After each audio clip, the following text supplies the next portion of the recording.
This girl's face has marks drawn on it for a plastic surgeon. She lies on the operating table and looks forward to becoming beautiful. But she doesn't know that what she has been waiting for will turn her life into a nightmare.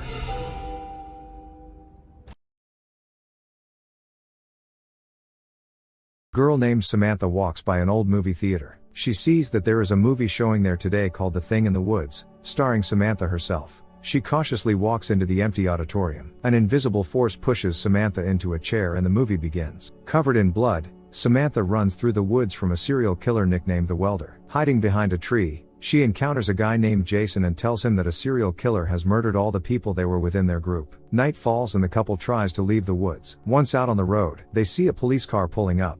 The policeman locks them in the car and tries to apprehend the Welder, who comes out to him. He shoots the killer several times and he falls dead.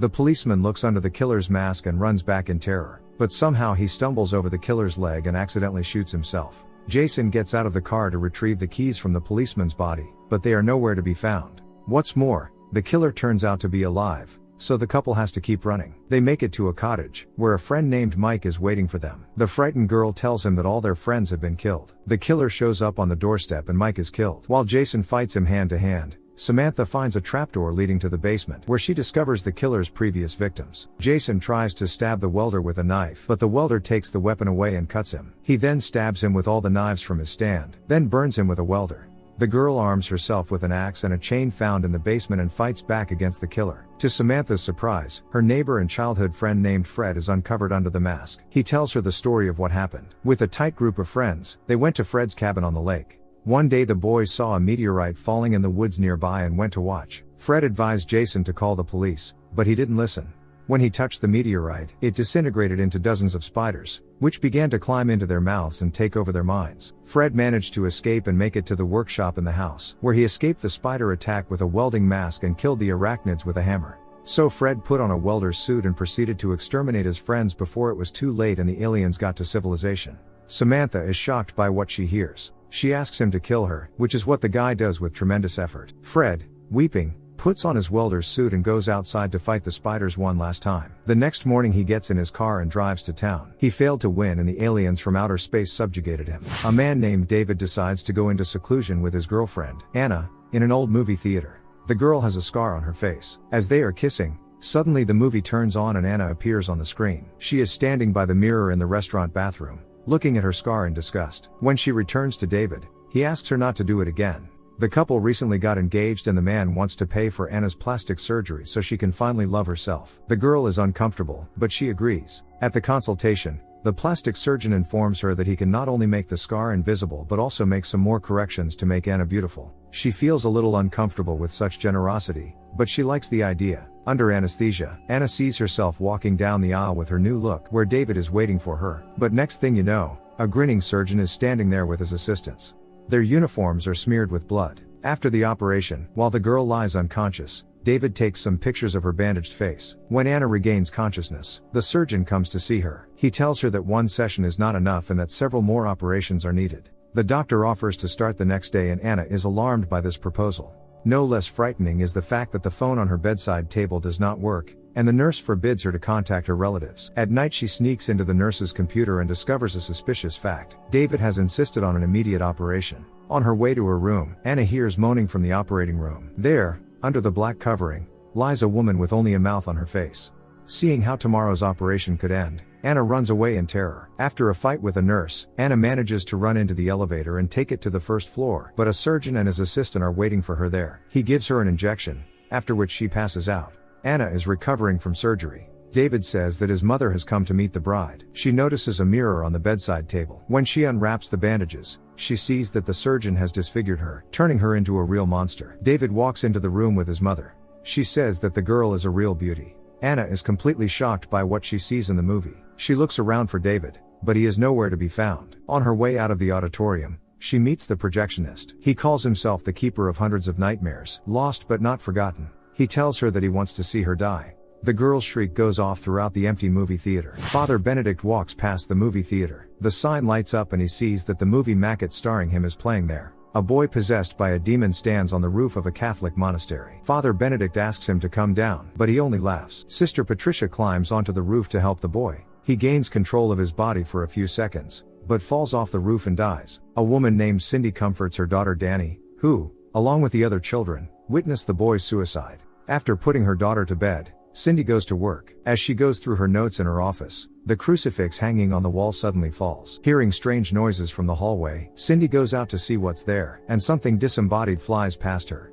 Benedict and Patricia have sex, but stop when strange noises start coming from the hallway. She worries about the children who witnessed the suicide of a classmate, but the priest reassures her. The next day, Danny spends time in the yard praying. The other girls begin to hurt her. In an attempt to defend herself, Danny pushes one of them. Unexpectedly for the girl, her bully flies several yards and falls, spitting out a bit of her tongue. Sister Patricia approaches to comfort her, but she is terrified as she sees a demon behind Danny's back. Sister Patricia finds information about a demon named Macket. He is called to punish those who succumb to lust, and his mission is to drive children to suicide. Father Benedict enters, and she tells him about the demon. Afterward, the dead boy, possessed by the demon, crawls into the study. He says he knows what they have been doing there. Benedict manages to cast the demon out of the boy, and he says that the otherworldly creature has moved into Danny and they need to kill her immediately. Benedict and Patricia wait for the girl near the altar. When Danny arrives, the couple begins the exorcism. The girl is crying and does not understand what is happening. Her furious mother arrives and takes her daughter away. Patricia realizes that Cindy is possessed by a demon, not Danny. The girl herself discovers this when she sees the evil smile on her mother's face, after which she begins to pray. An unknown force pulls her onto the bed. The demon in Cindy's body begins to control the children. Benedict and Patricia enter the girl's bedroom and see them all pointing to Danny's bed, where she lies with her mouth sewn shut. One of them attacks Patricia and they have to run away. As they run into the hall, they see the door open and eerily smiling children enter. Each of them has a knife in hand. Benedict gives Patricia 2 daggers and he arms himself with a sword. A fight ensues. The nun sees Cindy possessed by Macket. The possessed woman runs to the roof and Patricia follows. Father Benedict fights the children, but they manage to prevail and kill him.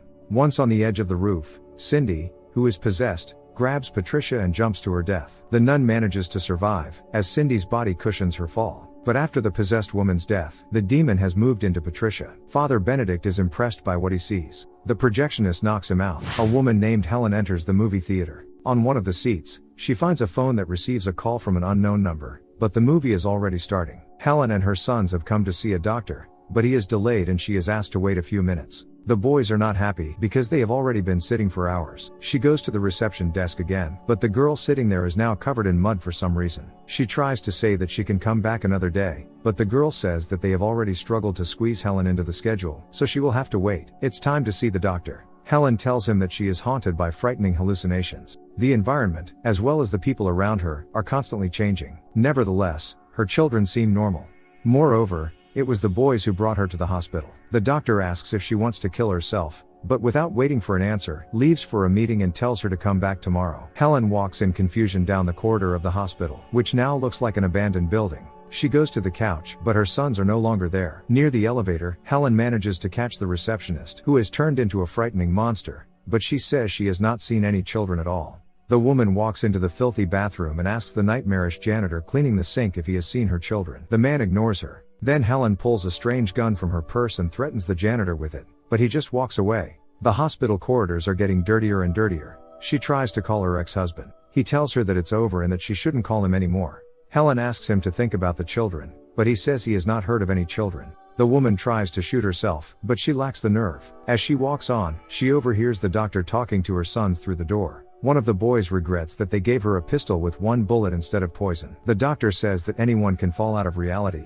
so it should be dealt with, not condemned. He also says that suicide is the only way out for her because the chances are high that she will return to her reality. The boys are surprised that Helen thinks they are her children, which indicates that they are not.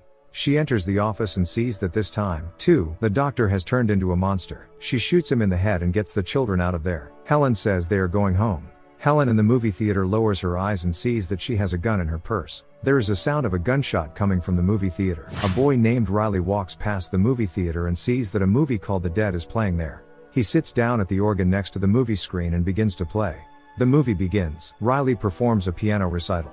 After the concert, his father asks if the author of the piece is alive. Riley grudgingly says he wrote it. Suddenly, a guy named Jenkins bursts into the backseat and puts a gun to Riley's head. He tells everyone to get out of the car and get down on the ground. A fight ensues and Jenkins kills Riley's parents, but the boy manages to escape. As he runs, the bandit shoots Riley in the back and he falls. Doctors manage to save the boy's life. When he opens his eyes during his recovery, he sees his mother, who says that everything is fine and she is with him. When Riley wakes up, the first thing he asks the doctor is where his mother is, because she should still be there. The doctor says that the boy needs to rest. At night, a strange man with stitches on his face appears in the room with Riley. When he walks out into the hallway, the boy decides to follow him. The man begins to scratch at a door. Suddenly, a nurse shows up next to Riley and asks why he is not in his room. Riley mentions the man with stitches, but there is no one at the door. Riley starts to feel sick and the nurse helps him to his bed. On the next bed lies a man with stitches on his face. The nurse says he has just died. At night, Riley's mother comes to see him again. She says she is fine and the boy just has to go to sleep to stay with her forever. In the morning, Riley wakes up and the nurse tells him that they are moving him to a regular room. She also tells him that he died on the operating table for a full 17 minutes, but the doctors were able to save him. As the woman takes Riley down the hallway, he sees a couple in bloody clothes, but they quickly disappear. The sight frightens him. As the boy sleeps, Jenkins visits him, but a nurse comes into the room and kicks him out. Riley wakes up and walks out into the hallway, where he sees dead people. A girl named Casey approaches him and says she also sees them. Like Riley, she survived a clinical death by trying to kill herself. The girl thinks that, based on her experience, they see people who just haven't realized they're dead. Casey thinks Riley's mother's visits are not a good sign. In the morning, the boy's mother visits him again and he tries to convince her that she is dead. His mother says that he should just go to sleep and they will be together again. Casey runs into the room and says that she wants to drag Riley down with her, so he must resist. A nurse comes up and drives the girl away and she goes to her room. Riley's mother is waiting for her there. A couple of hours later, Casey is found with her vein slit. The doctor sadly tells him that she has finished what she started. In the evening, Riley is attacked by Jenkins. He manages to fight back, but the man hurts his wound, so Riley gets worse. He tries to hide in the back room, but the killer finds him and tries to strangle him. Riley sees his mother, who tells him to give up and die because then they will be reunited. But then Casey shows up and asks him not to and to fight for his life. Riley chooses the second option and kills the man. As the boy is wheeled in on a gurney, he sees Casey smiling, his worried parents, and then Jenkins. The man angrily wishes him sweet dreams. Riley, sitting at the organ in the movie theater, is approached by the projectionist. There are characters from all the previous films sitting in the audience, and the projectionist tells him that they are all dead. He tells the boy that he cannot escape the future he sees. The boy runs out of the theater. The sign says that Riley is dead. The projectionist rolls up the tape of the Riley movie and puts it on the shelf with the others. There are hundreds of these films in the storeroom. That's all for now. Thank you all for watching. What movie would you like to see next? Let me know in the comments. See you all next